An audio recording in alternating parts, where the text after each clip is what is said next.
तर Gurukrupa classes Taram road Devgad या ठिकाणची मुलं आहेत सर्व.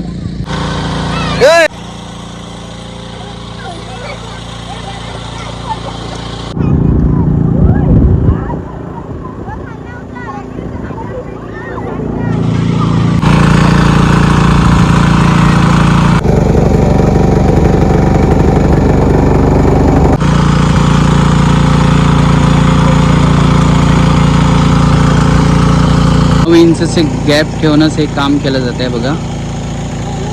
आणि त्याप्रमाणे इथे शेती लावली जाते. पूर्ण करायला आले म्हणजे थोडंच राहिलंय, 2-4.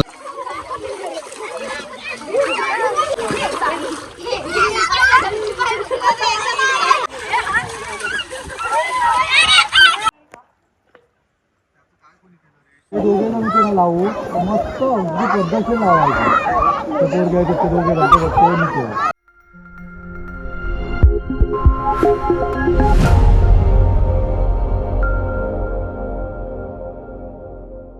कसे आहेत मित्रांनो, मजेत ना? आपल्या देवळाचं देवगड या यूट्यूब चॅनलमध्ये तुम्हाला सर्वांचे पुन्हा एकदा सहर्ष स्वागत करतो. मित्रांनो, आपण पुन्हा एकदा शेतामध्ये जाणार. पण तिथं शेतामध्ये जाण्याचं कारण पण असंच आहे की गुरुकृपा क्लासेस तारामणी देवगड ह्याची क्लासमधली काही 17-18 मुलं आहेत की ह्या ठिकाणी शेती कशावर केली जाते आणि ते शेतीची माहिती घेण्यासाठी ह्या ठिकाणी येणार आणि प्रत्यक्षरित्या ते स्वतःही शेती लावण्याचा प्रयत्न करणार आहेत. आणि आज तर मित्रांनो, आपण क्लासमध्ये विद्यार्थी पाहिले आहेत, पण आता क्लासच्या बाहेरची म्हणजे बांधावरची शेती कशी करतात आणि बांधावरची शाळा म्हणजे एखाद्या कोपऱ्यामध्ये जाऊन ते शिक्षणच घेतलं जातं. तर शेतातलं शिक्षण वेगळं असतं आणि पुस्तकी ज्ञान वेगळं असतं. ते आपण आज पाहूया. चला, दाबोळे गावमध्ये त्यांना बोलवण्यात आलं आहे आणि ह्या ठिकाणी तुम्हाला दाखवतोच कशावर शेती लावली जाते. आणि ह्यांनी मजा मस्ती खूप केली आहे. शेती पहिली लावली म्हणजे लावणी असतं ती लावून घेतली कोपऱ्यामध्ये, नंतर चिखलामध्ये मजा मस्ती केली, नंतर चिखलामध्ये लोळले, त्याच्यानंतर खाली व्हाळ आहे त्यांचा गावचा, दाबोळे गावचा, त्या ठिकाणी मजा मस्ती केली. तो तुम्हाला व्हिडिओ दाखवतो. आणि व्हिडिओ आवडल्यास नक्की एक लाईक करा, चॅनल नवीन असतं नक्की सबस्क्राईब करा, बाजूचं बेल आयकॉन नोटिफिकेशन ऑल करायचं नका. चला सुरुवात करूया. तर मित्रांनो, गुरुकृपा क्लासेस ताराम रोड देवगड या ठिकाणची मुलं आहेत सर्व.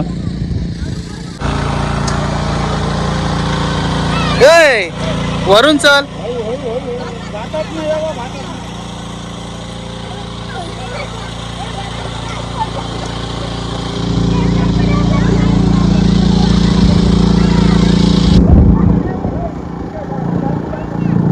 आतमधून ये, आतमधून.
ते बघा आता सांगणार तुम्हाला. किती किती काडी लावणार ते पण सांग. 3-4 गाडी. नाही अधिक बघा एवढे ना. अजून अजून अजून घे तुम्ही बघा ना तिकडे ते कसं लावते. एवढे ना. अजून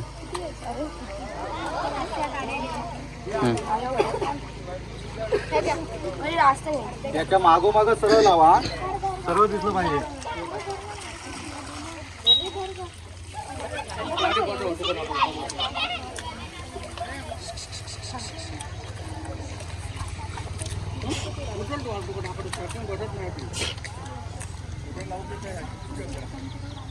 हे जास्त घ्या दर एवढी छोटं बरोबर स्ट्रेट हा.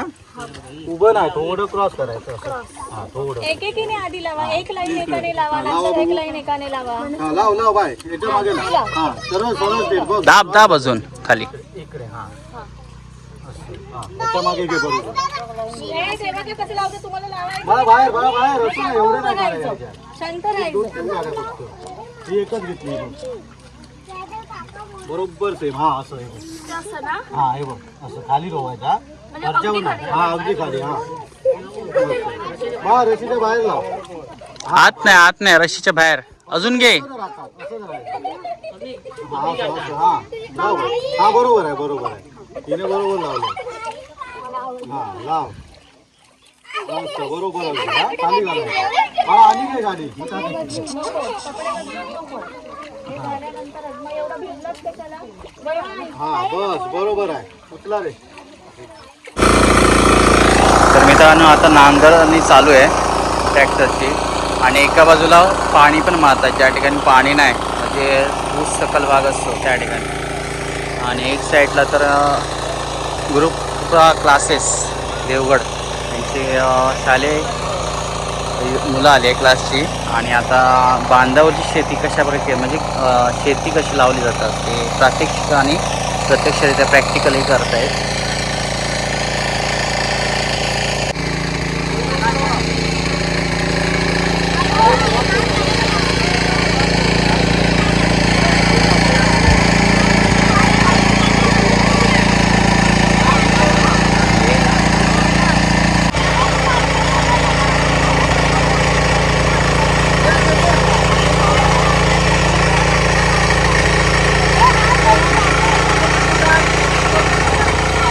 हो मॅडम,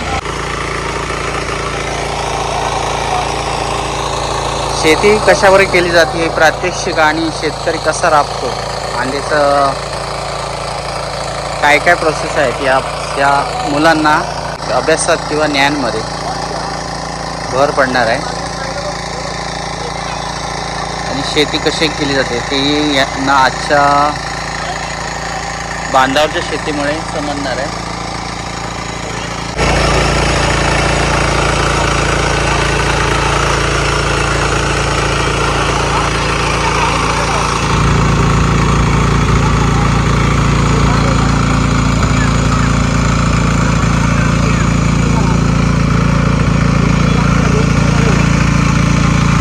तर मित्रांनो एक बाजूला तर साईडची जी मेरा असते किंवा एक टोकाची बाजू त्या साईडने पूर्ण पाणी फिरावं म्हणून खोऱ्याच्या साहाय्याने माती साईडला घेत आहेत बघा कडेकडेने.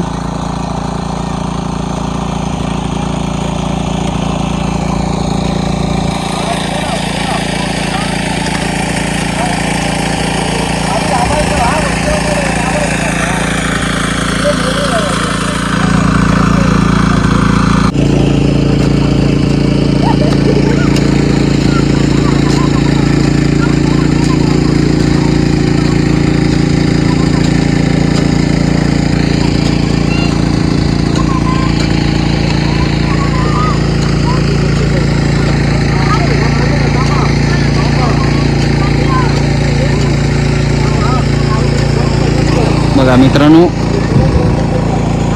9 इंचचे गॅप ठेवूनच हे काम केलं जातं आहे बघा आणि त्याप्रमाणे इथे शेती लावली जाते आणि तेवढीच गॅप परत आपण लावणी लावतो त्याला पण दिली जाते आहे बघा.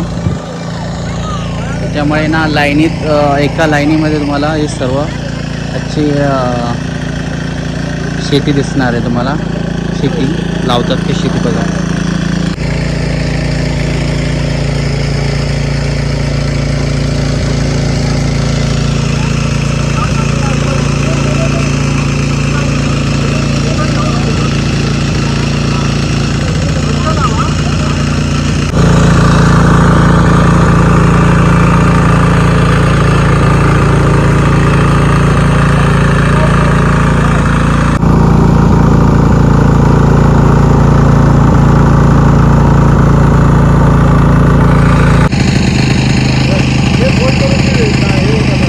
खाली रशी ताणल्यानंतर एका प्रमाणे प्रत्येकी वाकून लावतात बघा.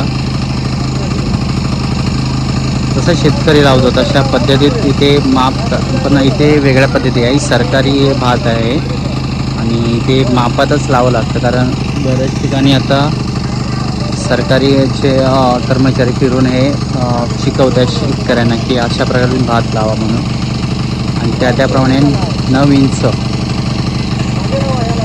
दोरीचं माप तयार करून ते काम करतात बघा.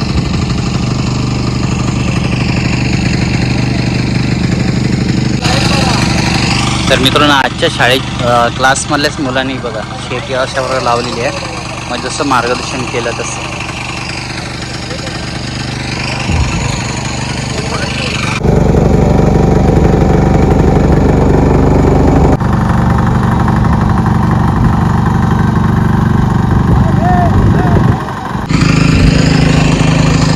बरोबर एक कोपरा इथे या ठिकाणी मुलांनी लावून पूर्ण करायला आले. म्हणजे थोडंच राहिले, 2-4 लाईनी राहिले तर पूर्ण होणार.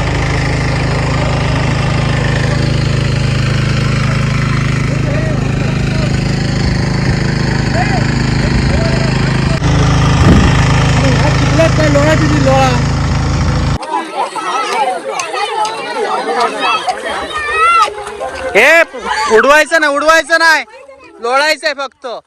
उडवायचं नाही कोणाच्या अंगार.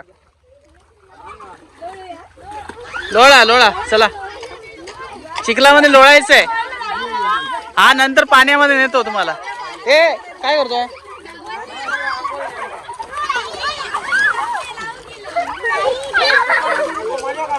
एकामाग लोळवायचंय.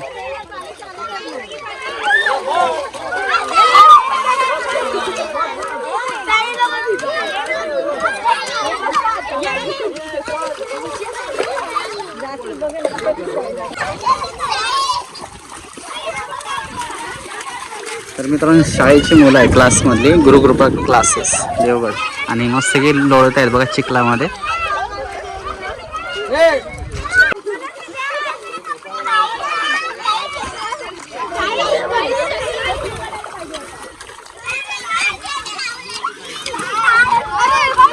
ए चिखल उडवू नको.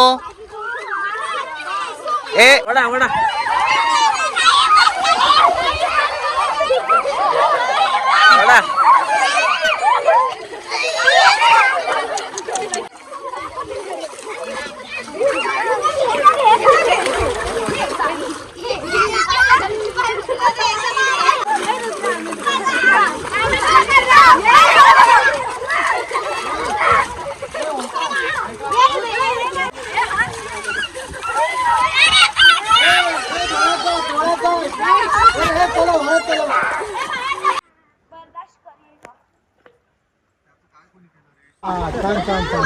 तर मित्रांनो, चिखला तोडून झालं कोपऱ्यामध्ये आणि आता मस्त की व्हाळामध्ये फ्रेश होण्यासाठी आले.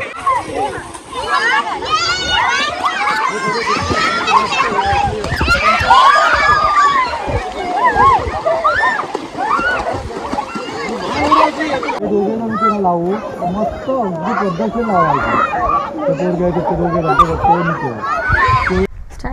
ओके, आज आम्ही गुरुकृपा क्लास तारामुंबरी देवगड, आम्ही सगळे आमच्या मुलांना शेतीसाठी तुकाराम घाडी दादा आहेत त्यांच्या शेतीवर आम्ही त्यांना दाखवायला घेऊन आलेलो आहोत की शेती कशी करायची किंवा काय.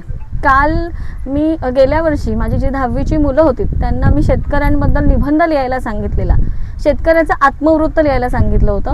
तर त्या मुलांना 5 ओळी पण शेतकरीबद्दल आत्मवृत्त लिहायला येत नव्हतं. मग शेतकरी काय असतो, ह्याचं महत्त्व काय आहे, यासाठी माझ्या थोड्या मनामध्ये हा उपक्रम आला की आपण आपल्या मुलांना मुळात शेती काय आहे किंवा शेतकरी काय आहे ह्याच्याबद्दल माहिती करून द्यायचं, प्रॅक्टिकली त्यांना दाखवायचं. ओके. आणि ही जी मुलं आहेत, तर ही मुलं आहेत, ह्यांच्या मुलांच्या नेहमी कंप्लेंट असतात की आमच्या मुलांना भाजी खायला आवडत नाही, आमच्या मुलांना कोबी आवडत नाही, आमची मुलं जेवण वेस्ट करतात. तर हे तुम्ही जेवण जे वेस्ट करता, तर आज ती जेवण करण्यासाठी आपल्याला किती मेहनत, ही सगळी जण त्याच्यामागे किती मेहनत करतायत आणि हे जेवण तुम्ही टाकून देता. ते जेवण टाकायचं नाही, त्या अन्नाचा काय करायचा, आदर करायचा. आणि हे दादा आहेत, आज तुम्ही सगळ्यांनी स्वतः बघितलंय की किती त्यांना मेहनत घ्यावी लागते त्याच्या मागे. म्हणून तुम्हाला आज सगळ्यांना मी ही शेतकरी आणि हे शेतकरी दादा काय आहेत ह्यांची हे सगळे माहिती शेतकरीच तुम्हाला, आहेत. हे सगळे शेतकरी दादा आहेत आणि त्यांना आम्ही हे सगळं दाखवायला आम्ही घेऊन आलोय की ही म्हणजे शेतकरी काय करत असतात. ओके. तर हे शेतकरी दादा आहेत, ते आपल्याला आज तुम्हाला शेतीबद्दल माहिती देतील की कसं काय शेती आहे, शेती करण्यासाठी काय काय करावं लागतं, ह्याच्याबद्दल तुम्हाला ते माहिती देतील. नमस्कार, मी तुकाराम घाडी. तर शेतीला सुरुवात करण्यासाठी आपण सुरुवातीला एप्रिल मे मध्ये साधारणतः मशागत करतो शेतीची. ओके, हां. मशागत म्हणजे भाजावळ, हां. आपल्या मालवणी भाषेत भाजावळ करतो. ते पतेरा म्हणा कलमातला किंवा टाळ घालून, शेण घालून, त्याच्यावर माती उडून असं कोपऱ्याची मशागत करतो. हां.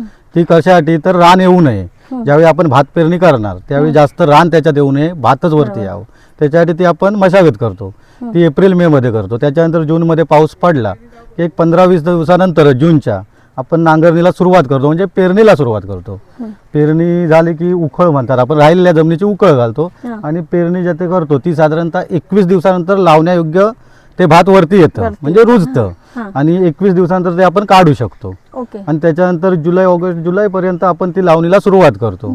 आणि लावणी लावतेवेळी मग तो भात रुजल्याचं ते आपण काढायचं. ते काढल्यानंतर मग 2-3 नांगरणे आपण करणार पुन्हा. ओके. म्हणजे आता ह्या मुलांनी जी तुम्ही जे मातीमध्ये केलं त्याला काय म्हणायचं, लावणी बोलायचं. नाही, नांगरणी ना, आधी जी तुम्ही नांगरणी, पहिली नांगरणी, हा, आणि त्याच्यानंतर आम्ही जी रोपं लावली त्याला आम्ही लावणी बोलतो. लावणी बोलायचं. हो हो हो. समजलं सगळ्यांना? जे आपण दादा तिथे पहिलं त्या ह्याच्यामध्ये पाण्यामध्ये त्या मशीनने जे करत होते त्याला आपण काय म्हणायचं, नांगरणी. आणि आपण सगळ्यांनी मिळून तिथे काय लावली, ती रोपं लावली, त्याला काय म्हणायचं, लावणी. ओके, पुढे. हा, तर ती लावणी करायची आपण. लावणी झाल्यानंतर एक साधारणतः गणपतीनंतर हे भात कापायला होतं, कारण आपल्या काही ठिकाणी दिवाळीला होतं. म्हणजे आपल्या इकडल्या वातावरणात ते 90 दिवसाची बियाणे असतात. कात्री भाग असल्यामुळे लवकर होतात. ओके. काही ठिकाणी पुढे गेला, जिरगाव कणकवलीपासून तिकडे गेला तर ती एक 4-5 महिन्यानंतर होतात, दिवाळीला होतात. त्याच्यामुळे काय आपल्या इकडे लवकर 90 दिवसांनी होतात. मग ती कापणीला सुरुवात करायची. हा, मग ती कापणी केल्यानंतर ती भात झोडणी होते. ती जी काय प्रक्रिया आहे ना, ती त्यावेळी तुम्हाला मुलांना आणल्यावर कळेल. आता आम्ही सांगून त्यांच्या ते लक्षात नाही येणार. प्रॅक्टिकली आता कसं तुम्ही मुलांना इकडे आणला, त्याच्यामुळे त्यांना समजलं नांगरणी कशी करतात. आता ट्रॅक्टरने करतात, मग ती कशी नांगरणी करतात, त्याच्यानंतर किती नांगरण्या कराव्या लागतात एका कोपऱ्यामध्ये, एकदा करतात की 2दा करतात, खत साधारण किती प्रमाणात मारतात, आणि लावणी कशी करतात ही मुलांनी आता लावणी केलीच व्यवस्थित अगदी. मग त्यांना ते समजलं लावणी कशी करतात आणि किती मेहनत करावी लागते त्याच्यासाठी. आणि या उन्हातानात पावसामध्ये राहून किती मेहनत शेतकऱ्याची हालत आहे ती बघतात. आणि त्यांनी आता केली आहे ती, आणि त्यांना बघितलं. मग तसंच भात कापणीच्या वेळी तुम्ही या आणि तुम्ही त्यावेळी प्रॅक्टिकली मुलांना दाखवा. त्यावेळी तुमच्या लक्षात येईल की भात कापणी पण कशी करतात, ते झोडायचं कसं असतं काय. चालेल, पुढे बघा, तुम्ही बोला. ओके. मी काय म्हणते, आता ह्याच्यामध्ये आपण मातीमध्ये जे रासायनिक तुम्ही खत टाकलं, तर मग असं पुस्तकांमध्ये वगैरे दिलेलं आहे की आपण हे रासायनिक खत वापरून, म्हणजे आता आपण रासायनिक खत कशासाठी वापरतो, तर शेती तुमची जी लॉंग टाइम असते तर ती शॉर्ट टाइम मध्ये तुम्हाला लवकर आणि पीक चांगलं होण्यासाठी. पण असं सांगतात की जास्त वेळा जर आपण ती रासायनिक खत वापरलं तर मग त्या जमिनीची पोत बदलते. हे कितपत नाही, हे बरोबर आहे. त्याच्यासाठीच आता शेतकरी पण सेंद्रिय शेतीकडे वळाला आहे. सेंद्रिय. हा, आता हे शेणखत म्हणा, अशा ठिकाणी आता दिलंय आपल्याला खत, तुम्ही बघितलं ते खत वेगळं होतं, म्हणजे सेंद्रिय खत होतं, हे रासायनिक नव्हतं, हे सेंद्रिय खत होतं. मग त्याच्यासाठी आता सेंद्रिय खत चालू. मग ह्याच्यात तुम्ही किती वेळा आता शेती घेऊ शकता? आता आपल्या इकडे एकदाच पीक खत ना, हा. खत आता आपण लावणीसाठी मारलंय. हा. एक त्याच्यानंतर 10-12 दिवसांनी आतमध्ये रान येतं, हा. ते काढून पुन्हा एकदा थोडंसं मारणार. ओके हा, ओके. त्याच्यानंतर आणि आपल्यापर्यंत म्हणजे देवगडमध्ये आता हे आपण आलोय दाभोळ, दाभोळ. आपल्यामध्ये बाय टेक्नॉलॉजी आता किती पोचलेली आहे. बाय टेक्नॉलॉजी मीन्स असं आहे की शेतीमध्ये बियाणं आहे तेच असं आहे की ते बियाणं उगवल्यानंतर त्याला अळी लागणार नाही. म्हणजे वरती आपण रसायनाचं ते फवारा वगैरे मारतो, हो. तर तो मारावा लागत नाही. त्या बियाणामध्येच असं असतं की त्याच्यामुळे येणारं जे खत आहे किंवा येणारी जी शेती शेती आहे आहे. तर त्याला कोणत्याही प्रकारचे अळी लागत नाही, म्हणजे नुकसान होत नाही. तर मग हे आपल्यापर्यंत पोहोचलेलं आहे का बाय टेक्नॉलॉजी? बाय टेक्नॉलॉजी म्हणजे आता तसं काय इकडे कीटकनाशकाचा प्रादुर्भाव इकडे होतच नाही. होतच नाही आपल्याकडे कोकणात. आणि नाहीये. फवारणी पुन्हा आम्हाला करावी लागत नाही लागत भातावरती. नाही. ओके. कधीतरी असं नैसर्गिक दृष्ट्या जर आली तरच, नाहीतर असं काय आम्ही फवारणी वगैरे आजपर्यंत केलेली नाही. आजपर्यंत नाही. पण नाही. आपल्याकडे मग बाय टेक्नॉलॉजी अजून त्या पद्धतीने नाही नाही नाही. म्हणजे सेंद्रिय खत वगैरे आहे. हो हो, आता ते चालू केलंय सेंद्रिय खताप्रमाणे. ओके, चालेल. चालेल, धन्यवाद. सगळ्यांना कळलं? कोणाला काही प्रश्न विचारायचे आहेत दादांना? सगळ्यांना माहिती कळली? बाय टेक्नॉलॉजी काय आहे कळली? हे सगळं तुम्हाला 10वीला आहे, 9वी-10वीला बाय टेक्नॉलॉजी वगैरे. आज मी तुम्हाला हे सगळं त्याच्यासाठी दाखवायला आणलेलं आहे. आता एक नारळ श्रीफळ देऊन आपण दादांचा सत्कार करूया. रुद्र ये बस. हे पाईप बघ, एक पाईप. काढ त्याच्यातली. थांब थांब, 2 मिनिटं थांब, 2 मिनिटं थांब, सांग. एक काढून दे. तर चालेल. आधी हे काय आणि पाण्यात दे, राहू दे, ते राहू दे. त्यांना दे इकडे, ते माझ्याकडे. हे पहिलं त्यांच्याकडे होतं. हे सगळ्यांनी टाळ्या वाजवा. हां, दे. एक घे, तुला एक घे हातामध्ये. एक हां, आधी हे त्यांच्या गळ्यात घालतो. हां, सोड. टाळ्या वाजवा. हां, हां. नारळ दे. धन्यवाद. तुझं पण ओंकार दे. ये. आणि सगळ्यांनी इथं दादांच्या फळाकडे शेतकरी लागतात त्यांच्या. ओके. ओमकारने हे जे आम्ही आज एक उपक्रम केला त्याच्यामध्ये त्याने खूप मोठा आम्हाला मदत केली आहे. त्याच्याबद्दल त्यालाही आम्ही श्रीफळ देऊन सत्कार मानेल.